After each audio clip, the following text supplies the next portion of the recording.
Bonsoir à toutes et à tous, ravi de vous retrouver pour le magazine de la rédaction. Une heure ensemble pour vivre les moments qui ont marqué la semaine. L'actualité, c'est bien sûr la menace iranienne, mais pendant que tous les regards sont tournés vers Téhéran, un autre front reste sous haute tension. Au nord d'Israël, l'armée poursuit ses préparatifs en vue d'une possible reprise des combats face au Hezbollah. Sur le terrain, les forces sont en alerte maximale. Notre correspondant Aurélia Keshet a rencontré les commandants déployés dans la région. Ils ont détaillé tous les scénarios envisagés, qu'il s'agisse de tirs de roquettes ou d'une tentative d'infiltration. Reportage signé Aurélia Keshet, adapté par Eric Fenler. מה שלא מצליחים אנחנו תוקפים כדי לגרוע את היכולות האלה ולעצור את המאמצים של השיקום, כי בסוף אנחנו סומכים על עצמנו שנשמור על הביטחון ואנחנו לא מחכים לאף אחד. Un an et demi plus tard, et à la frontière nord, la routine est différente. Patrouille quotidienne, collecte de renseignements étendus et tirs précis.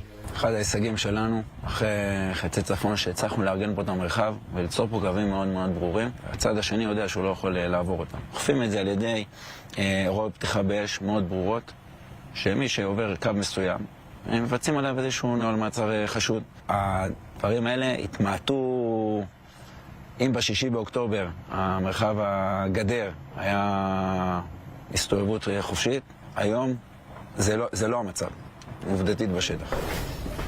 Sur le terrain, les équipes de collecte sont longtemps sur les mêmes points. Ils apprennent la routine et identifient toute anomalie. בעצם הצוות פה יושב כאן תקופה ארוכה, הוא מחפש והוא מבין כבר מה שגרתי ומה לא שגרתי. הוא כמות הזמן שהוא פה, הוא מכיר את הגזרה, הוא יודע להגיד איפה כן אמורים להסתובב, איפה לא אמורים להסתובב. הם ממש כותבים הכל, הם לומדים ומאבדים את המידע שהם רואים. אם יש פה איזשהו איום על לקוחות או סכנה שיכולה להיות פוטנציאלית לקוחות, דבר ראשון מתרים לקוחות ומגבירים את המוכנות שלהם. בשלב השני אנחנו כבר ממליצים לרמות ממונות מעלינו על דרכי פעולה, אם זה הטלה של רימון, אם זה יכול להיות בכלל ירי הרחקה מהגבול לכיוון אותה נקודה, אם זה בכלל לעקוב אחרי אותו פעיל עד הבית שלו. Voici à quoi ressemble la routine de l'application presque chaque jour. Dans la salle de renseignement, la situation se clarifie et les objectifs de frappe sont gérés en temps réel. אני בסוף אחראי לנהל את התמונה של כלל היעדים שאנחנו מחזיקים ביד, מי זמין עכשיו ואפשר לסכל, בעיקר סביב אלה שעושים פעילות יותר משמעותית, בכלל ככל שהם יורדים יותר דרומה, ככה אנחנו יותר להוטים לתקוף אותם, כדי להחזיק אותם בקו המגע. כל סיכול כזה עובדים עליו ימים בודדים, ואפילו עד כדי שבועות או חודשים שאנחנו מחכים לרגע הנכון והמתאים לסכל אותם. Après la collecte et le renseignement, vient le temps d'ouvrir le feu. מרכז האש זה הקדמית שלי, כמח"ט אש, ובעצם על ידי תאי תקיפה, שזה צימוד של אש ומודיעין, אנשי אש ואנשי מודיעין שיושבים ביחד סביב שולחן אחד, בשיתוף רב זרועי, עם חיל הים ועם חיל האוויר, בעצם יוצרים את הדיוק הזה, גם בהפללת המטרות, וגם להביא את החימוש כמה שיותר מדויק בזמן ובעוצמה הנדרשת. עד היום 10 חודשים באכיפה, 73 סיכולים מוצלחים, עשרות תשתיות שהשמדנו גם בפעילויות קרקעיות של הגדודים שנמצאים פה בחזית, וגם על ידי תקיפות מנגד מהאוויר.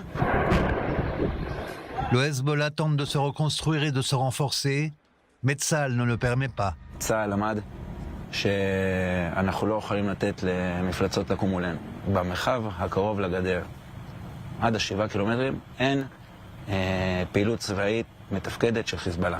Parallèlement, la zone continue d'être instable. Et sur le terrain, la préparation continue pour la possibilité de jours de combat. ירי תמ"ס לעולם יהווה איום. אני כן יכול להתחייב שכל ירי תמ"ס שיהיה, גם אם זה פריט אחד, קבל מהלומה קשה בצד השני. אנחנו מוכנים לכל תרחיש, גם על ירי תגובה של חיזבאללה שהיה לפני כמעט 8 חודשים. אנחנו דואגים להגיב בצורה שמראה לארגון שלא משתלם לו להגיב באף ירי, גם לתרחישים של ירי, גם לתרחישי חדירה, מתרגלים את זה באופן שוטף. אין איום שאנחנו לא נוכל לו, וזו התחייבות שלנו כאוגדה 91, כפיקוד צפון, לתושבים פה.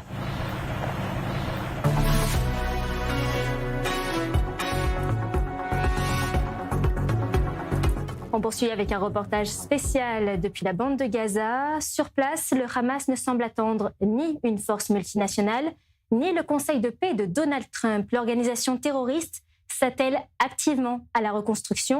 Sur le terrain, les caméras d'i24 News ont révélé l'ampleur de ce vaste chantier de rénovation, mené à un rythme soutenu, parfois à l'abri des regards. Mais derrière les gravats et les bâtiments qui renaissent, une autre réalité se dessine, car sous les pierres, au sens propre comme au sens figuré, la prochaine génération de djihadistes gazaouis est déjà en train de se structurer et de se préparer. Regardez.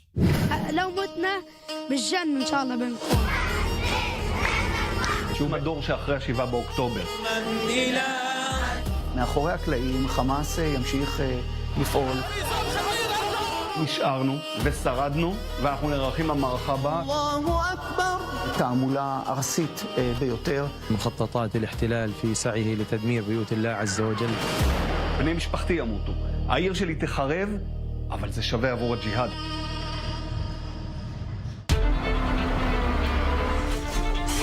À la faveur du cessez-le-feu, Gaza a connu une vague de rénovation. Des dizaines de bars à houmous, de restaurants, y compris des restaurants gastronomiques, ouvrent leurs portes. Des iPhones se vendent à chaque étalage. Les marchés sont bondés.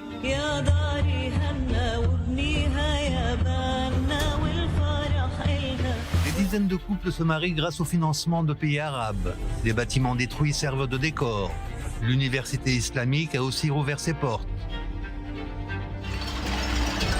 Les caméras d'i24 News sont entrées à Gaza et ont trouvé le Hamas se ruant sur la rénovation des sites patrimoniaux, religieux et éducatifs. L'hôpital Shifa, par exemple, autrefois quartier général du Hamas, ouvre de nouveaux services. Voici le service de maternité, celui des consultations externes, et voici les nouveaux couloirs. Et après les ruines, des prières de masse ont lieu dans des mosquées. Même des tentes de déplacés sont devenues des lieux de prière. Mais tout ça se passe à la surface. Ce qui se passe en dessous, nous allons vous le raconter ici. אלוף משנה במילואים דוקטור מיכאל מילשטיין, צהריים טובים. אהלן ברוך. השיפוץ של מסגד אל-עומרי בעזה ושל בית החולים שיפה בעזה הוא בבואה לשיפוץ שעוברת לא עזה, חמאס. זה ממש, זה דברים שחייבים לראות אותם פיזית. הוא רוצה להתחיל מחדש, להתנחל במוחות. חינוך, עוד לפני שהם מתעסקים במים, חשמל, רווחה, דרכים, כיתות לימוד, גם אם אין בית ספר. ג'אמעה האסלאמיה. שזה הרחם שמולידה מנהיגים, דף וסינואר, יצאו משם. תוזר לנו וללעלם אג'מע. וסוגיית התפילות. بفضل الله عز وجل بعد انتهاء الحرب اليوم تقام أول صلاة جمعة في כל יום שישי, על רחבת המסגד ההרוס, אתה רואה את הצריח בצד, אימאם מטעם חמאס, מנחיל במערכות ובלבבות את המסר של חמאס. يوم عيد لنا بفضل الله وهو يوم الجمعة أن نصلي هذه الصلاة. If they don't disarm, we will disarm them. They know I'm not playing games. There are areas where Le président Trump veut désarmer le Hamas et déraciner l'extrémisme de Gaza. Mais אין שום סיכוי שכוח ערבי יפרק בכוח את חמאס מנשקו ברצועה, ואני גם לא רואה כוח בינלאומי שמצליח לעשות את זה. אני חושש מאוד שבסופו של דבר לא תהיה לנו ברירה אלא לקחת את המשימה הזו על עצמנו. Mais les entrepreneurs et les bâtisseurs à Gaza construisent déjà là-bas une autre réalité. כל מי שמדבר על דה-רדיקליזציה, כן? של העזתים ולעשות בתי ספר, איזה בתי, כלומר, מאיפה אתה תביא את המורים האלה?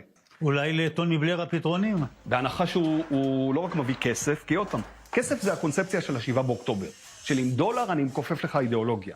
לא עובד, תתחיל לבנות בתי ספר חדשים, תביא מורים חדשים, תעשה ספרי חינוך חדשים. Mais même si un conseil technocratique gazaoui est créé par Tony Blair pour gérer les affaires civiles, מאחורי הקלעים חמאס ימשיך לפעול וימשיך לדחוף את האנשים שמקורבים אליו. השפעתו תהיה ניכרת על מינוי האנשים ועל תפקודם במסגרת הממשל שיוקם. לא יודע, מאיפה מתחילים? les États-Unis veulent voir des villes vertes à Gaza sous contrôle israélien, tandis que le Hamas resterait avec une Gaza rouge, détruite et ravagée. הרעיון הוא מעולה. היישום Mais les ruines sont devenues des serres dans lesquelles le Hamas fait pousser la prochaine génération du djihad gazaoui. היום באזור ההרוס, כן, חיים 99.9% מהפלסטינים. כלומר, כל הפלסטינים חיים תחת לא רק משטר חמאס, אלא מפעל התודעה של חמאס. כמובן שהסיוע פה הקטרי והטורקי הוא מאוד מאוד משמעותי. הסיוע הזה בשטח, לא רק בכספים, אלא גם באנשים שנמצאים שם ברצועה ועוזרים לו לקדם את היעדים האלה. Des centaines d'étudiants et d'étudiantes remplissent déjà l'université islamique, bastion du pouvoir du Hamas. Mais un regard à l'intérieur de Gaza 2025 révèle את הדור שנקרא Z+, החדש, שהוא בעצם הדור שאחרי ה7 באוקטובר. Voici l'un de ces jeunes représentants. لو متنا بالجنة إن شاء الله بنكون نطير الجنة بنكون إن شاء الله. Et en voici un autre un peu moins jeune. اصبر على اللي يرضى ولا ما يرضى لا نصلي. Un haut responsable du Hamas m'a dit il y a quelques années « Vous nous voulez comme Singapour. Nous nous voulons Stalingrad. » Gaza aujourd'hui, היא פרויקט ג'יהאד, לקראת המערכה הבאה אחרי התופן. עזה של הדור הבא תהיה חממה של חמאס והאסלאם הרדיקלי, שבה הוא מגדל את הלוחמים שלו, את לוחמי הג'יהאד. זה שונה קצת מהריביירה. זה אפילו הייתי אומר לא רק שונה, זה מטריס מול הריביירה. אז אנחנו לא צריכים את משכנות הפאר שלכם. بيتي الكبير. התפיסה הקיימת היום היא תפיסה הרסנית, היא תפיסה שהיא מייצרת בעצם את השורשים לסבב הבא של האלימות. על החורבות של שוג'עיה או בית חנון כתוב בספרי, אנחנו כאן, מתל הזייתון והזאטר, השארנו ושרדנו ואנחנו נערכים במערכה הבאה. בשנתיים וחודשיים אחרי המלחמה, היא חוזרת להיות אמירות חמאסית? היא בעצם אף פעם לא הפסיקה להיות. מ-7 באוקטובר 2023 ועד ה9 באוקטובר 2025, כשהמלחמה בעצם מסתיימת, לא היה פעם אחת שיכולת להגיד, תשמע, חמאס על קרי תרנגולת. בכל זמן נתון חמאס הייתה הגורם הדומיננטי בעזה, גם היא מאוד מאוד פגוע וחלש. כוחו הצבאי נפגע בצורה מאוד מאוד משמעותית בעקבות המלחמה, אבל הוא עדיין שומר על מנופי השליטה האזרחית, והמנופים האלה נותנים לו את היכולת לגייס אנשים שיהיו נאמנים אליו, וככה השיטה עובדת. היא עברה הכחדת ערך. il y a seulement quelques jours, Raad Saad a été éliminé, numéro 2 du sommet de Hamas en déclin. כמעט כל הכוורת שיצאה ותכננה את ה7 באוקטובר נמחקה. פשוט נמחקה. סינואר, אחים סינואר, ודק, ומרואן איסה, ואסמאעיל הנייה וסלח ארורי, 90% ממפקדי הדרג הבכיר ודרג הביניים, כלומר מג"ד ומטה, חוסלו. אבל היא נשארה. Et maintenant, elle reconstruit Gaza, ainsi que le mouvement qui traverse des changements structurels importants. חל איזה שינוי במשקולות ובדיוקן של תהליך קבלת החלטות בתוך חמאס. הנהגת עזה עדיין קיימת, אבל היא עברה לקטר. La direction de la Cisjordanie du Hamas aussi, celle qui est déjà à l'intérieur des territoires de l'autorité palestinienne, a un rôle et une stratégie. Des centaines de terroristes du Hamas libérés ces 2 dernières années se tiennent déjà prêts. הנהגת איו"ש, הנהגה של הגדה המערבית, מאוד התחזקה במלחמה. קודם כל, היא לא חוותה השמדת ערך כמו הנהגת עזה, וגם לא כמו הנהגת חו"ל. שמות של אנשים שכבר לוטשים את עיניהם ללשכה המדינית, ואומרים בפירוש, אנחנו הדבר הבא. הם לא הולכים להיות אחרים, שלא נתבלבל. אנחנו כבר בחילופי דורות.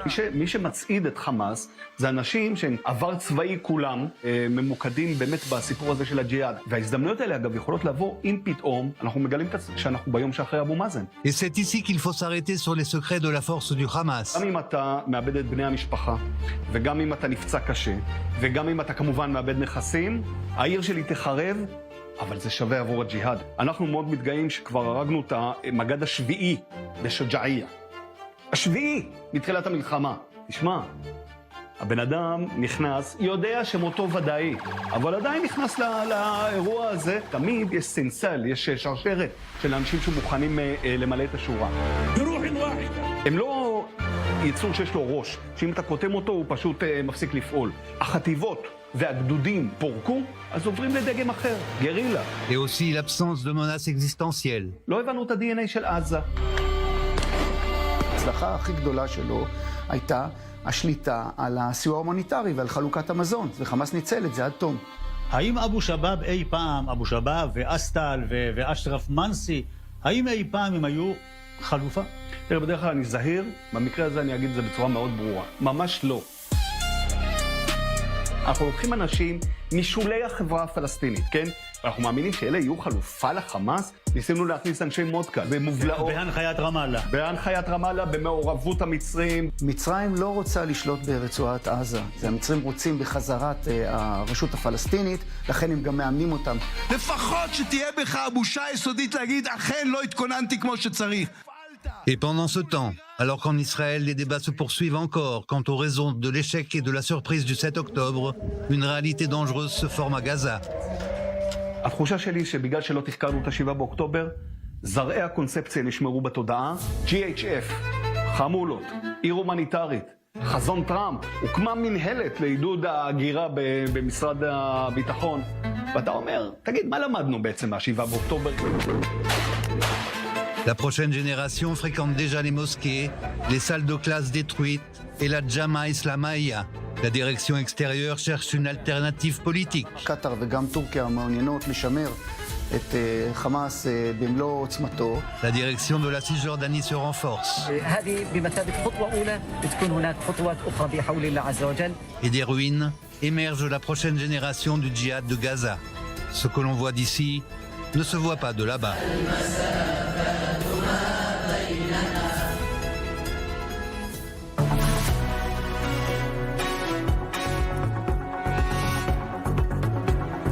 Du Liban à Gaza, les fronts restent tendus pendant que le Moyen-Orient entre dans une nouvelle phase de recomposition. Une nouvelle puissance avance désormais ses pions dans la région. La Turquie de Recep Tayyip Erdogan s'impose, s'arme et étend son influence. Partenaire du nouveau régime en Syrie, soutien du Hamas à Gaza, allié aussi incontournable qu'ambigu de l'Occident, la Turquie est peut-être en train de devenir le nouvel Iran du Moyen-Orient. Regardez ce reportage signé Baruch Yedid et Eric Fenner pour l'émission Regard croisé. Une nouvelle puissance est apparue au Moyen-Orient. L'axe chiite pro-iranien subit de lourdes pertes et c'est maintenant au tour du nouveau sultanat turc mené par celui qui a été élu en 2019, le musulman le plus influent de la planète, entre plus de 500 participants. Il me semble que Bernard Louis a écrit que la Turquie deviendrait l'Iran et l'Iran deviendrait la Turquie. C'est ce qui se passe ? Eh bien, ce que vous venez de rappeler, je l'ai entendu de mes propres oreilles de lui-même. Et on ne peut pas prendre ce qu'il dit au sérieux, comme je le faisais avant. Contrairement à l'Iran, la Turquie est membre de l'OTAN. En ce moment, on entend beaucoup en Israël cette rhétorique qui dit que la Turquie remplacera l'Iran. Mais je pense qu'il faut démonter cette idée. Tout d'abord, la menace iranienne est toujours là. Israël et la Turquie ont déjà vécu des confrontations très violentes, comme sur le pont de l'embarcation Marmara en 2010. En ce moment s'ouvrent de nouveaux fronts de confrontation potentiels, comme en Syrie ou à Gaza. La Turquie est la pénible rivale d'Israël et quelquefois il y a des altercations entre nous. Contrairement à l'Iran, la Turquie est membre de l'OTAN. Je veux encore croire que la Turquie ne fera rien qui aille contre leurs intérêts, mais le 7 octobre nous a prouvé que nous ne pouvons pas nous reposer sur nos lauriers. L'ami proche de la Turquie au sein de l'OTAN aurait plutôt tendance à restreindre les appétits de cette dernière. Jamais vous n'entendrez Erdogan dire qu'il veut sortir de l'OTAN, car il est bien conscient qu'elle représente son meilleur soutien sécuritaire. Des dignitaires européens viennent en Turquie et disent qu'ils ouvrent un nouveau chapitre arbitre et qu'ils sont prêts à lui fournir tout ce qu'elle voudra. En échange, ils demandent qu'Erdogan aide et soutienne l'Europe face aux Russes. Mais les relations entre Jérusalem et Ankara se dégradent à grande vitesse et pourraient même arriver jusqu'à une confrontation militaire, d'autant plus quand les Turcs souhaitent construire des bases militaires en Syrie. Il y a l'acteur A et l'acteur B. S'ils se rapprochent trop l'un de l'autre, il peut y avoir de grosses frictions. Je ne vois pas de tanks turcs débarquer de Syrie demain matin, essayer d'envahir la plaine du Golan, mais aujourd'hui les Turcs sont présents au nord de la Syrie. Et d'ici 2 ou 3 ans, il se peut qu'ils essaient d'être plus présents au cœur de la Syrie. De là-bas, ils tenteront peut-être de descendre vers le sud. Erdogan lui-même a déjà parlé d'invasion du territoire israélien et rien ne l'empêche concrètement de le faire. Il possède une très grande armée qui est en constant développement, qui acquiert sans cesse de nouvelles armes comme le système de défense dôme d'acier, comparable au dôme de fer. Le président turc pousse son industrie à produire des chars d'assaut. Il a aussi lancé la construction d'abris blindés dans plus de 80 agglomérations. C'est l'une des armées les plus puissantes du monde et est classée en 11e position par le Global Firepower pour l'année 2024. Notre armée est la 2e des forces de l'OTAN par sa taille, juste après les États-Unis. Nous voyons aussi que la marine turque s'arme, le programme d'acquisition de missiles balistiques et aussi de TRG-300 ou le T-122. Erdogan a vu juste en pensant que l'un des pôles importants de la puissance future de la Turquie repose sur un appareil de production militaire indépendant.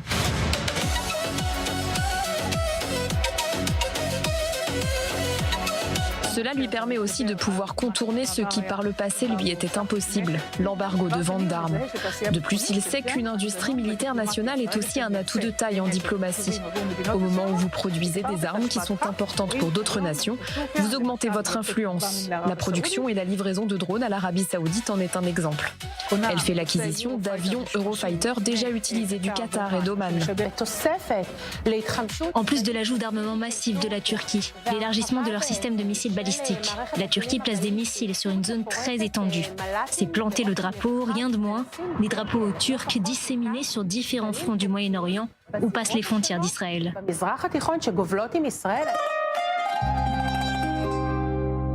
Le président turc veut faire revenir son pays au temps de l'Empire, avant qu'il ne s'affaiblisse face aux Occidentaux. La Turquie veut jouer sur le terrain global. Dire de la Turquie qu'elle est une puissance du Moyen-Orient, c'est l'insulter. Elle veut avoir de l'influence dans d'autres régions du globe, comme on le voit en Afrique, où la Turquie est très implantée et active. Et c'est la même chose en Asie. Elle est en train de se construire un porte-avions. Pourquoi avoir besoin d'un porte-avions si vous n'êtes qu'une puissance régionale ? La force est la clé au Moyen-Orient comme dans les Balkans, comme au Caucase et comme en Asie centrale. Elle a une économie énorme, bien qu'elle ne soit pas florissante. Sa situation géographique est tellement importante, c'est le carrefour des routes de l'Est et de l'Occident. Les Turcs ont la nostalgie de l'Empire. Il y a même encore une grande colère du peuple sur la façon dont cet empire a été déchu. Erdogan a une vision impérialiste au-delà des frontières de son pays. Avec la doctrine des frères musulmans, une immense armée, il rêve de nouveaux territoires. Il veut des bases militaires en Syrie et des soldats à Gaza. Il montre beaucoup d'intérêt pour Jérusalem et la mosquée Al-Aqsa, a une haine profonde d'Israël et fait preuve de fidélité envers le Hamas. En tant que tel, il devient le prochain défi d'Israël.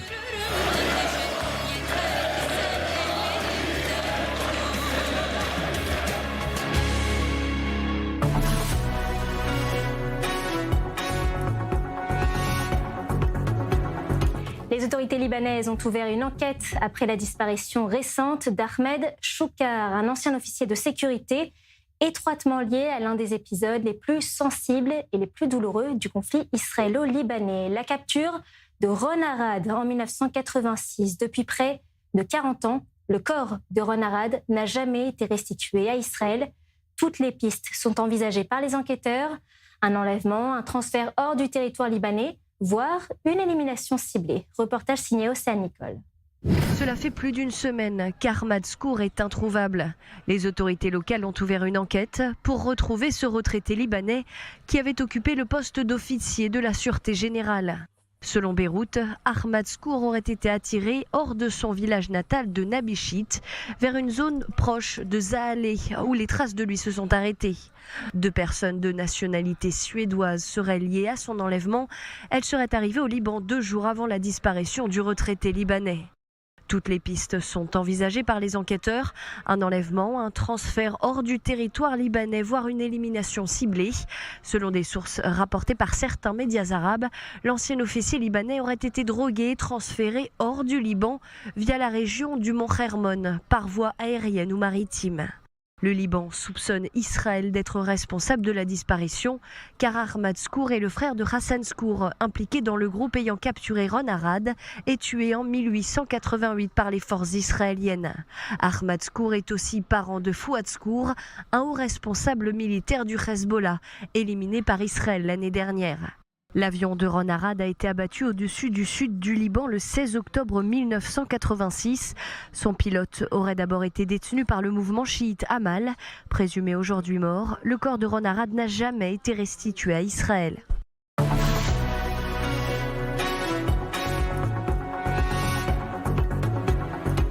On marque une courte page de pause et on se retrouve dans quelques minutes pour la seconde partie de votre émission. On vous emmènera observer un phénomène naturel rare au cœur du désert. Restez avec nous.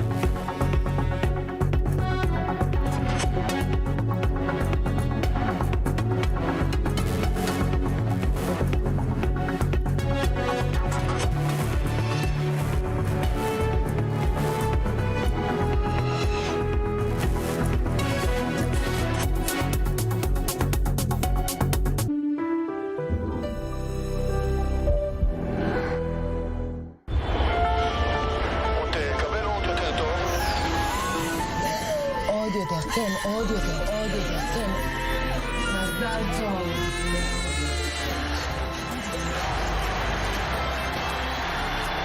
אתה הכי טוב.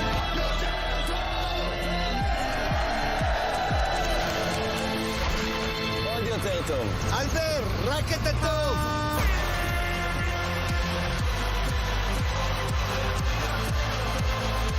ועוד הנפקה מוצלחת לחברת ההייטק הישראלית.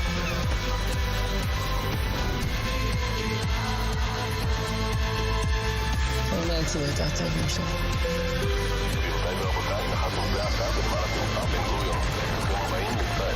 Israël est fort et en pleine croissance. Maintenant, plus que jamais, c'est le moment de faire son alia.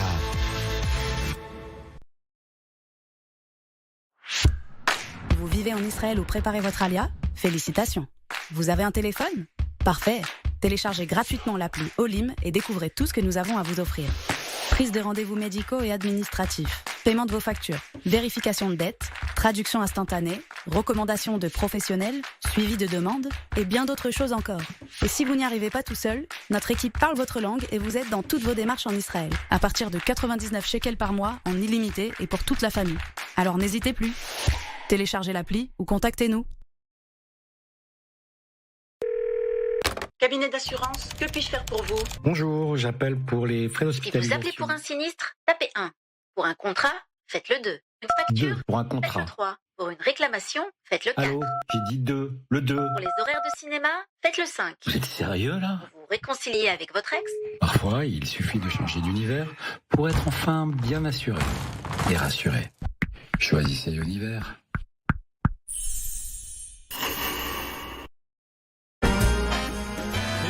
Christmas time, love is in the air, need you more than ever. Snow keeps snowing, the wind keeps blowing, but we'll be snug and so warm. And we wish you Merry Christmas, it's Christmas time at last. Le cadeau qu'on rêve tous d'avoir dans notre petit soulier est chez SFR. SFR, on s'engage pour vous.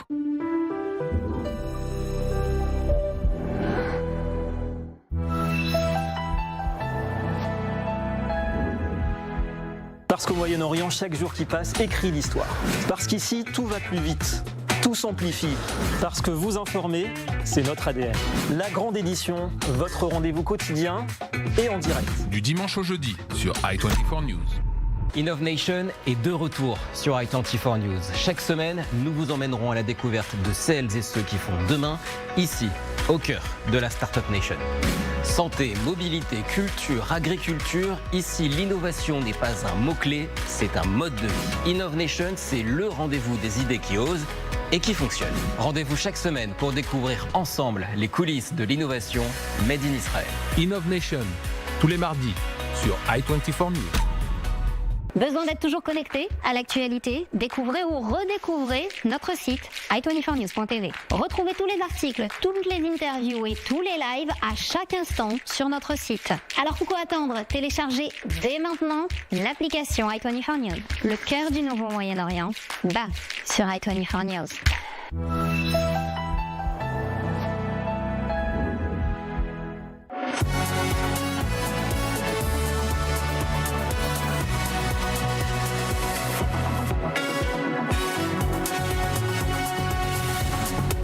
Deuxième partie de votre émission, merci d'être resté avec nous. On aborde à présent un phénomène préoccupant qui s'est développé ces dernières semaines dans le nord d'Israël. Plusieurs groupes ont tenté de franchir la clôture pour s'installer de l'autre côté de la frontière, en territoire syrien. L'un de ces groupes se fait appeler les pionniers du Bashan. Vous verrez que leurs discours, leurs méthodes et leurs intentions ont rapidement attiré l'attention des services de sécurité. המ"פ בחזור שהגענו, שנפגשנו אותו ביחד, הוא אמר לנו, וואי, אם הייתם בורחים לי פה, בחיים לא הייתי תופס אתכם. יצאנו פה חלוצים, משלחת ראשונה לכתר החרמון, בשם כל ישראל, באנו ליישב את הבשן שלנו. פה אנחנו בסוריה, מתיישבים, ג'ולני הוא טרוריסט. Le groupe d'Israéliens appelé les pionniers du Bashan occupe beaucoup de salles sur la frontière syrienne. Après que 10 de ces militants ont été arrêtés pour infiltration en Syrie, par 2 brèches différentes dans la clôture, nous les avons rencontrés pour une interview exclusive afin de comprendre ce qu'ils cherchent exactement à obtenir. הנה, משלחת יוצאת, נקפס על ההר, ומעבר לו. בזמן שאנחנו מתארגנים פה לכנס, 2 קבוצות של חלוצי הבשן הגיעו ועברו את הגבול הישן לתוך השטח שבשליטת צה"ל, שהיה פעם בידי מדינת סוריה. באותו יום חמישי, אתה מקבל הודעה ממנו? שבעצם הוא פונה אליי. קמנו מוקדם בבוקר, התפללנו, הגענו תיקים. כל תיק שמנו שק שינה, הבאנו אוהל. שכובשים את סוריה בידיים, עם כל הציוד, תיקים, אוהלים, הכל. אם היינו יכולים, היינו נשארים כמה שיותר. הנה פה אנחנו פה בסוריה, נמצאים פה בבתים, ברוך השם חבר'ה. היו על איזה בית, היו שם על הגג, החיילים הגיעו והורידו אותם. לא באנו להתאמת. מבחינתכם השגתם את המטרה? אנחנו פה במטרה. תסביר. אנחנו באנו פה לכל עם ישראל, לעורר אותם, זה הזמן. אנחנו פה חבר'ה, פה ונשארים. רוצה להראות לכם רגע את הסרטון. עברנו את הגבול, אנחנו נמצאים בבשן, שעדיין בלי בנות. זה אתה? אני מדבר כן. אני פה חלוץ של כל העם שלי. לא באתי בתור... אני רוצה פה את המקום וזהו. אני פה עם כל העם שלי, אני רואה את עצמי כנציג. אני גדל על הסיפורים של ההגנה, של הלח"י, של האצ"ל, עכשיו חנוכה. זה לא רק סיפורים שהיו, זה סיפורים של עכשיו. אני מרגיש שליחות, אתה מרגיש מכבי? בטח. Il est probable que la plupart des Israéliens et vous aussi entendent parler de ce mouvement pour la première fois. Mais selon lui, la Syrie fait partie du Grand Israël, transmise en héritage depuis plus de 2000 ans. Et croyez-le ou non, le nom Syrie, ils ne sont même pas prêts à l'entendre. למה דווקא סוריה? טוב, קודם כל אני אתקן אותך, אני נחרד לשמוע את המילה הזאת. סוריה זה הבשן, זה חבל הבשן שלנו. יהודים ישבו שם לאורך דורות. לפני 130 שנה היו יישובים יהודיים בחורן שם. יש שם אדמות בסדר גודל של 100,000 דונם שנרכשו על ידי הברון רוטשילד. עד היום האדמות שם רשומות על שמנו. Au-delà de l'histoire, l'idéologie du groupe est claire. Si nous forçons l'armée à nous protéger, elle devra rester dans cette zone. Une implantation qui donne de la sécurité et qui crée aussi de l'implantation. אם צבא נלחם על מקום שהוא לא מרגיש עליו בעלות, אז מאוד קשה לו, ומאוד קשה, והוא כאילו נמצא כאן, הוא כאילו מתנצל, טוב, אין לי ברירה, אני פה רק בשביל לשמור. ברגע תתקבל הוראה כלשהי מאיזה ממשלה שתהיה לסגת, אז הוא נסוג בלי שאלות בכלל. דרום לבנון זה דוגמה קלאסית למצב שיש צבא בלי התיישבות. ומה קרה? בסוף נסוגנו עם המון אבדות. תראו מה קרה עם חיזבאללה. בעיקרון כן. אפילו אם אנחנו מדברים על כל ארץ ישראל השלמה, יש לנו עוד הרבה זמן להגיע לזה, עדיין נהיה מדינה קטנה יחסית לעולם. לא נורא אם נתרחב קצת. אבל הטיעון שלך קצת מזכיר לי את מה שאומר ג'ולני בעצמו. הוא אמר שמדינת ישראל לקחה את הגולן, ועכשיו היא לוקחת את דרום סוריה בשביל להגן על הגולן. אחר כך היא תיקח את מרכז סוריה בשביל להגן על דרום סוריה, ובסוף היא תגיע ל... סליחה, אבל ככה זה נשמע. לא יודע לאן. אבל ככה זה נשמע. אתה שואל אותי איפה זה נעצר, אז נכון שאנחנו חולמים על ארץ ישראל השלמה והכל, אבל אם הם רוצים לחיות איתנו בשלום, אז כנראה שלא עכשיו הזמן להתרחב. אתם מבינים שלא כל העם חושב בדיוק כמוכם? גם כשאפילו ההגנה, כל העולים, לא כל העם היה איתם. כל דבר שתעשה, לא כל העם איתך. Lorsqu'un ordre d'éloignement a été émis contre les militants pour toute la région du Golan, nous sommes allés les filmer dans le nord de la Samarie, le modèle qu'ils veulent reproduire dans le nord. אפשר לראות את היישוב סנור, אנחנו גרנו שם, היינו תושבי סנור, וכשגירשו את תושבי גוש קטיף, גירשו גם אותנו, אנחנו המשכנו להגיע למקום הזה שבוע אחרי הגירוש. כשהגענו לפה לפני 20 שנה, היינו ממש משוגעים. אנחנו רוצים לעשות את זה בדיוק כך, גם בבשן. אנחנו ניכנס, ובהתחלה יגידו, מה זה הקיצוניים האלה, מה הם עושים? עכשיו המצב בבשן הרבה יותר טוב, צה"ל נמצא שם, אנחנו רק צריכים לבוא ולהתיישב. La réalité sur le terrain est différente. Tsahal est contraint de poursuivre des groupes comme ceux-ci qui franchissent sa frontière. Souvent, elle doit aussi reporter des missions et mobiliser des effectifs destinés à protéger les localités du Golan. C'est un peu difficile à croire, mais ces jeunes gens ont le sentiment qu'ils font eux-mêmes partie de la force. אתה רואה את עצמך תופס כף בסוריה? אתה בתור תושבים, אה? חייל, באלמדין, אז הוא כחייל, הוא הראי פה. כשאני מגיע, אמנם אין לי את האמצעים, אני לא חזק, עצם זה שאני נראה כמו שאני נראה. אז הוא אומר, פה, זה כמו ירושלים. כמו שירושלים אנחנו נמצאים, גם פה אנחנו נמצאים. כובשים את סוריה בידיים. Au Moyen-Orient, il est difficile de prévoir ce que l'avenir réserve. Les groupes réussiront-ils à établir des implantations en Syrie ou dans la région du Bashan?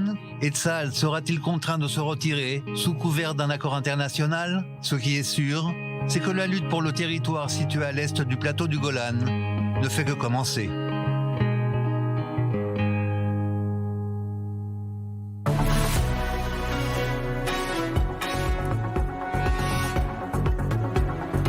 Je vous emmène à présent à la découverte d'un phénomène rare, presque hors du temps. Au cœur du désert, un spectacle naturel unique se produit chaque année, le buisson ardent. Le jour le plus court de l'année, les rayons du soleil pénètrent avec une précision remarquable dans une grotte de la montagne, offrant une scène saisissante. Un reportage adapté par Eric Fenner.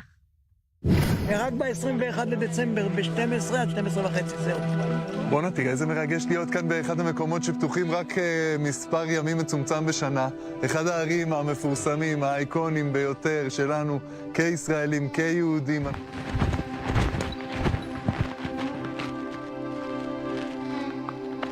Il était difficile d'arriver jusqu'au buisson ardent, mais à Hanouka, on a sauté sur l'occasion. קפצתי על המציאה עם שתי ידיים, דחיתי את כל מה שהיה לי על הראש, ואמרתי, חבר'ה, אני היום בחול. אפילו שאשתי שתחיה מוניק אמרה, אריק, קח אותי. אמרתי לה, מוניק, היום זה היום שלי. Pour arriver jusqu'au mont Arif, il faut se lever tôt le matin et rouler rapidement sur la route numéro 10, qui n'ouvre que 3 fois par an. Quand nous sommes arrivés, nous avons découvert la file de véhicules qui attendait déjà. אין ציפיות, לחוות משהו נחמד מיוחד, לראות את הארץ העבודה שלנו, ולנצל את היום הזה שפתחו לנו את הכביש. אנחנו ממטולה. די, נו. כן, אבל עשינו עצירות בדרך. חלום של איזה 7 שנים כבר. פעם ראשונה שלכם? כן, כן, כן. אבל רק לסנה הבוער, גם לראות את La route vers la frontière égyptienne est proche, très proche. בערך אחרי חצי שעה נסיעה על כביש 10 אנחנו מגיעים למקום הזה, נקודה כל כך קרובה לגבול המצרי. אתם יכולים לראות מאחורינו גם את הגדר, כמה היא קרובה, וגם מוצב של הצבא המצרי שנמצא ממש מעלינו. ועם הכל זה גבול שצריך לפתוח אותו לעם ישראל. אין שום סיבה שהכביש הזה יהיה סגור כל השנה. החייתיות עם הקרבה הזאת לגבול. פה יש גדר טובה, יש פה אזורים נשלטים, זאת אומרת, מבחינה אגמית, ואין שום סיבה, למעט זה שזה נוח למדינת ישראל לא לעשות את זה. Nous avons continué encore 2 heures à rouler, principalement hors piste, jusqu'à arriver au mont Kharkoum. Le ciel s'est assombri et soudain, on ne savait plus si on verrait le buisson ou non. זה מה שיפה במסתורין, נכון? לא הכל גלוי. כל האלפים שצפויים להגיע היום? זה לא רק בגלל ה... אתה אומר, הם לא באים רק בגלל ההר. כן, זה נקודתי. המקום עצמו, חוויה. יש לנו הזדמנות אחרי שנה, שנתיים, שהמקום היה סגור בגלל המלחמה, לחזור לטבע היפהפה, ובהחלט אזור בתולי, אחד מהיותר בראשיתיים של ארץ ישראל.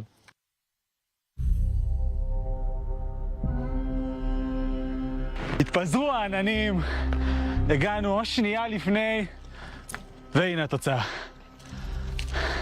Snowball. Il n'y a rien de cosmique dans ce phénomène, juste un petit tunnel de pierre où le soleil frappe aux bons endroits. Mais la montagne a peut-être une autre histoire. כן, יש מקדשים ומזבחות ואתרי פולחן על ההר עצמו. וזה המקום היחידי בכל חצי האי סיני שיש ממצאים כאלה מתקופת הברונזה בכמות רבה מאוד. כתוצאה מהממצאים האלה הגענו למסקנה שזהו הר סיני. מהר סיני לקדש ברנע זה 10 ימים. קדש ברנע זה עין קודירת, אנחנו יודעים איפה זה.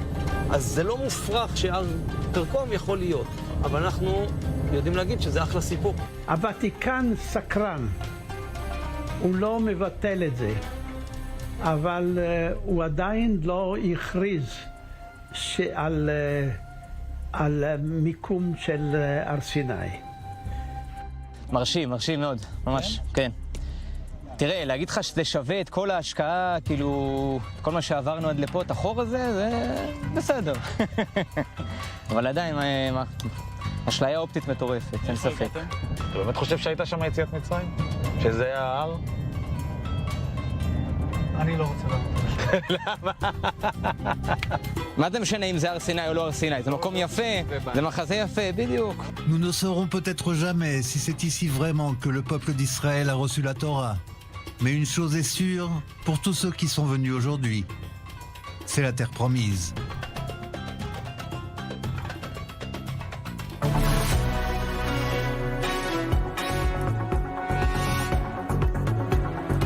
On ouvre à présent un volet innovation. De nombreux entrepreneurs français sont aujourd'hui des acteurs clés de la haute technologie israélienne. Ils se sont réunis à Tel Aviv pour échanger sur l'avenir des relations économiques entre Paris et Jérusalem dans un contexte de tensions diplomatiques encore bien présentes. Un sujet signé Léa Anthony pour le magazine Innovation. Le 7 décembre dernier à Tel Aviv, 150 entreprises réunies au cœur de la Startup Nation, un événement organisé par la French Tech Tel Aviv, une initiative née du ministère français de l'économie. Objectif, faire rayonner les entreprises françaises dans le monde entier. Cette soirée a été organisée pour tenter de reconsolider le pont économique entre Paris et Jérusalem dans un contexte de tensions diplomatiques. Après 2 ans de période assez difficile, où il n'y avait pas beaucoup de délégations françaises venues nous rendre visite, où beaucoup de salons ont été annulés, on a voulu dire qu'on est back to business et qu'on est là pour faire en sorte pour que les deux Startup Nations, que sont la France et Israël, soient connectés et coopèrent. Après 2 ans, cette volonté de reprise économique entre Paris et Jérusalem semble également partagée par la diplomatie française. C'est en tout cas le message délivré par l'ambassadeur de France en Israël. We're back in business. Nous sommes de retour aux affaires, c'est le message important. Les investissements grandissent dans la tech israélienne, même chose en France malgré les difficultés. Le temps de la guerre arrive à sa fin, malgré nos accrochages, malgré les différentes manigances, les éclats de voix ces dernières années. Croyez-moi, mon travail a été fait de rebondissements. Il est temps de passer à autre chose. It's time to move on.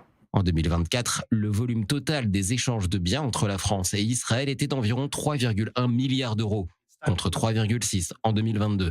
Paris et Jérusalem auraient beaucoup de choses à s'apporter mutuellement, chacun avec ce point fort. Je dirais qu'Israël est clairement à la pointe en termes de cybersécurité et de tech liée à la défense.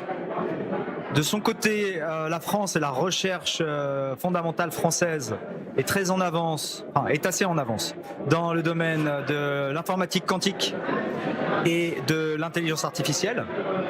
Et justement, je pense que dans l'avenir, il faudra absolument faire des ponts entre ces deux scènes start-up pour créer une zone, ça c'est mon projet un petit peu peut-être utopique, mais d'avoir une sorte de zone d'influence israélienne et européenne capable de rivaliser avec les sphères d'influence chinoises ou américaines. Et selon ce chef d'entreprise franco-israélien, ce pont, voulu aujourd'hui entre Paris et Jérusalem, pourrait bien être bénéfique à la France comme à Israël. Puisque nous, on a ici de la créativité, des gens qui sont extrêmement forts pour créer des petites structures. Et en France, on est capable de prendre ces petites structures et les rendre taille énorme, comme on a vu par exemple Mistral, qui est un succès exceptionnel français, qui ont su prendre un pool de gens très intelligents, mais qui ont développé à une société de plusieurs milliards. Invité de marque de cette soirée, Naftali Bennett, l'ancien Premier ministre et candidat aux prochaines législatives, a notamment fait part de son optimisme pour l'avenir économique d'Israël. 5 minutes après les attaques du Hamas, des centaines de jeunes sont montés dans leur voiture, ont conduit jusque dans les environs de Gaza pour tenter de sauver des gens qu'ils ne connaissaient pas. On savait que cette jeune génération était intelligente, rapide, Startup Nation et tout cela. On ne savait pas que cette génération était forte et résiliente. Quand je regarde l'avenir d'Israël pour les prochaines années, si je suis optimiste, c'est grâce à eux. Dans un contexte encore tendu, l'innovation apparaît aujourd'hui comme un terrain de relance. La reprise économique entre la France et Israël passera par la technologie. La French Tech et la Startup Nation pourraient bien créer des ponts et enfin réconcilier Paris et Jérusalem.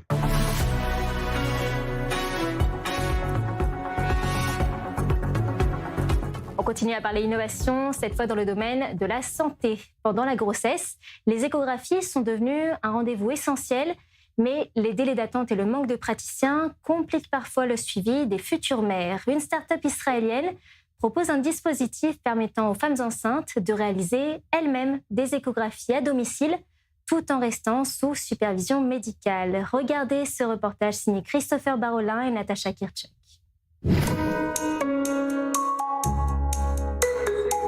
Je veux juste voir ses jambes, ses bras. C'est fou. Voici Maure. Elle est enceinte de 6 mois. Elle vit ce mélange d'excitation et d'inquiétude que connaissent toutes les futures mamans. Mais aujourd'hui, elle essaie quelque chose qui pourrait tout changer. C'est la tête. Maintenant, je vois son visage. Ce petit appareil, c'est Pulse & More. C'est le premier échographe approuvé par la FDA, l'Agence des médicaments aux États-Unis. Il permet aux femmes enceintes de réaliser des échographies depuis chez elles.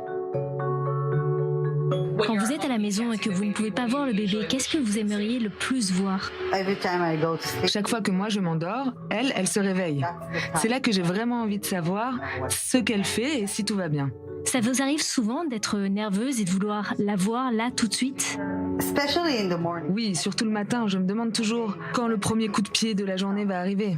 La réaction de Maure est exactement ce à quoi Pulse & More souhaite répondre. L'objectif, rassurer, faciliter l'accès aux soins et réduire les inégalités. Le fonctionnement est simple, vous branchez votre téléphone, vous vous connectez à une application qui vous guide pas à pas durant l'examen. Un médecin peut aussi suivre l'échographie en direct et vous guider en temps réel. Obtenir l'approbation de l'Agence américaine du médicament n'a pas été simple. Un essai clinique majeur a été mené dans 4 grands hôpitaux américains. Il a démontré un point essentiel. Des femmes enceintes ordinaires peuvent réaliser des échographies fiables, à domicile, avec le bon accompagnement. Parfois, une patiente arrive à 16 semaines. Elle est stressée parce qu'elle ne sent pas son bébé bouger, alors elle vient faire une échographie. C'est très important de la rassurer, mais ça prend du temps, pour elle comme pour moi.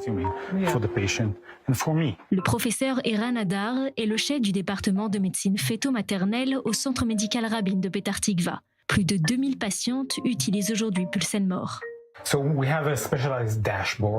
Nous avons un tableau qui nous permet de voir les échographies réalisées par la patiente à domicile. Elle peut faire un examen chez elle quand elle le souhaite. Les images sont téléchargées, je peux les analyser et les interpréter pour elle. Les patientes peuvent faire jusqu'à 50 échographies de la 14e semaine à l'accouchement. Par exemple, là, une patiente a téléchargé son examen il y a 20 minutes.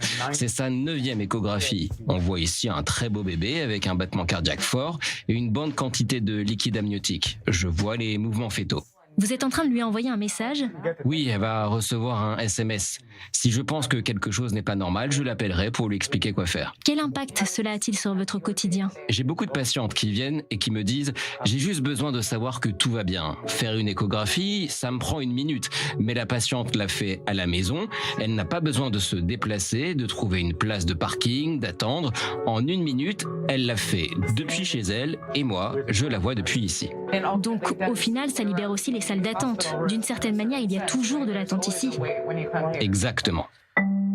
L'impact de cet appareil pourrait transformer la prise en charge médicale des femmes enceintes. Aux États-Unis, environ 35% des comtés sont considérés comme des déserts médicaux, ce qui signifie que des femmes enceintes doivent parfois parcourir des heures de route pour accéder à des soins de base. Pulse & More est aujourd'hui utilisé par environ 20 000 femmes à travers le monde, ici en Israël, mais aussi au Brésil, en Australie ou en Europe. Avec l'approbation de la FDA, ce dispositif devrait être déployé aux États-Unis en 2026.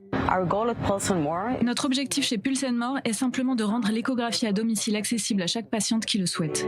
Les systèmes de santé dans le monde évoluent vers des modèles hybrides et Pulse & More peut en être un élément clé. Permettre des consultations à distance avec des médecins, c'est vraiment un changement de paradigme. Pour des futurs parents comme More, l'avenir est simple. Elle vient de voir son bébé. Elle est rassurée, tout va bien, et elle l'a fait elle-même. Je peux vraiment voir le battement du cœur. Si vous aviez cet appareil à la maison, vous pensez que vous l'utiliseriez souvent? C'est sûr. Et vous n'auriez pas besoin d'aller aussi souvent chez le médecin?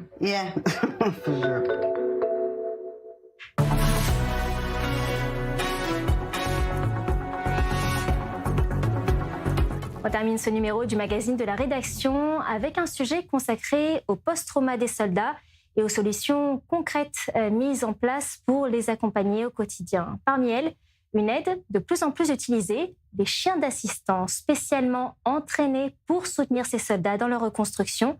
Nous avons pu suivre l'un des entraînements de ces chiens. Reportage avec mon caméraman Aviatal. Au parc Ayarkon, au cœur de Tel Aviv, la scène pourrait sembler ordinaire. Des chiens, des entraîneurs, des ordres calmes. Pourtant, ici, l'entraînement a une mission bien précise. Dresser des chiens d'accompagnement pour les soldats souffrant du syndrome de stress post-traumatique.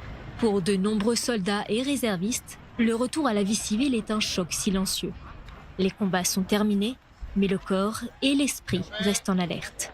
Crise de panique, isolement, angoisse nocturne, pour eux, ces chiens deviennent bien plus que des compagnons.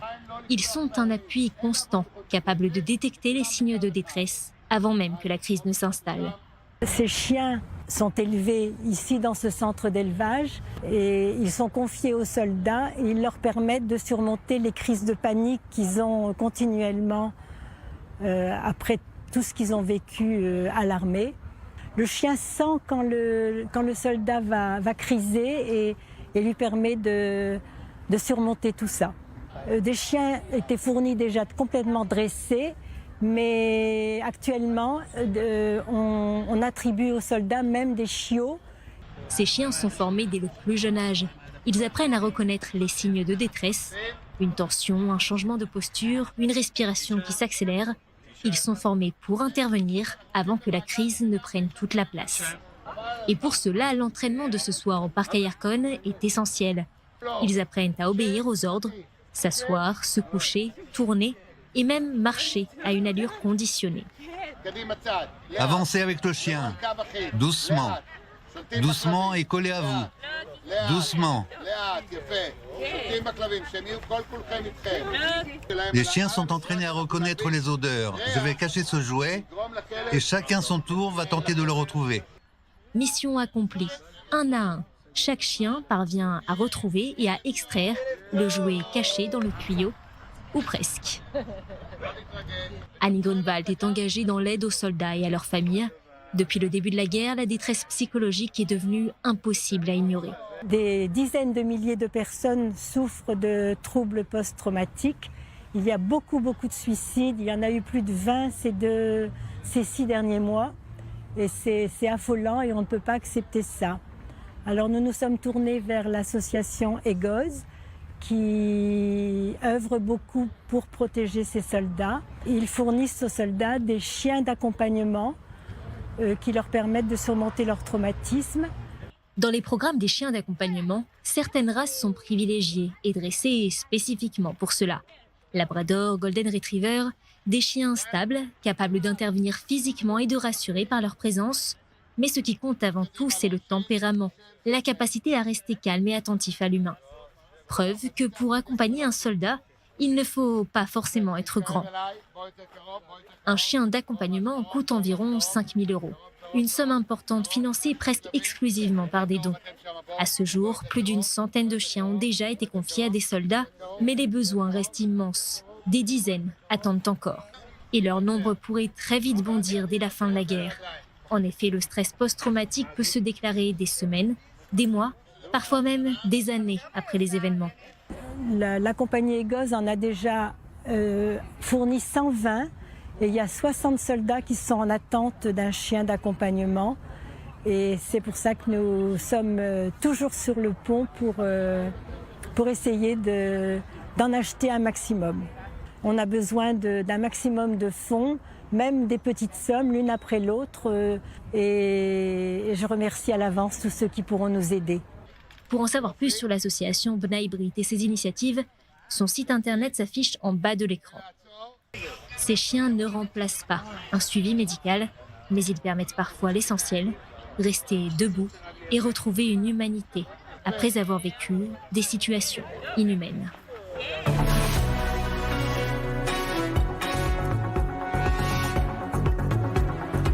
Le magazine de la rédaction, c'est fini pour cette semaine. Je vous donne rendez-vous la semaine prochaine pour un nouveau numéro. Même jour, même heure sur i24 News. Passez une très bonne soirée.